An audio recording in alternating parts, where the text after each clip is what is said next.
ఈ స్త్రీ జీవితంలో నుండి ఒకటేమో యెహోవా నాకు కాపరి, నాకు లేమి ఏమి కూడా కలగదు అని ఒకటే అనుకొని వేసింది. రెండోది ఏమనుకొని వేస్తుంది, నేను సమృద్ధిగా విత్తితే నా కుటుంబంలో నా ఇంటిలో సమృద్ధమైన పంట నేను కోస్తాను. మూడోది ఎలా ఇస్తుంది, ఉత్సాహంగా అంటే అదే చెప్పండి,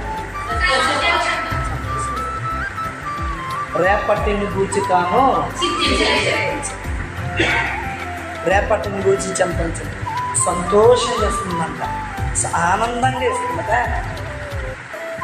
దేవుడు ఈరోజు నేను ఇస్తే నాకు రేపు ఇస్తాడు, రేపు ఇవ్వకపోయినా అదే భక్తి జీవితం. దేవునికి స్తోత్రం, హల్లెలూయా. చాలా మంది అనుకుంటే ఈ దశభాగం ఈ కానుకిస్తే దేవుడు 10 రెట్లు ఇస్తాడేమో అనుకుంటారు. కానీ ఈ స్త్రీ అనుకుంది, ఎలా అనుకునిస్తుంది, ఒకవేళ నా జీవనం అంతయు నాకున్న ఇవి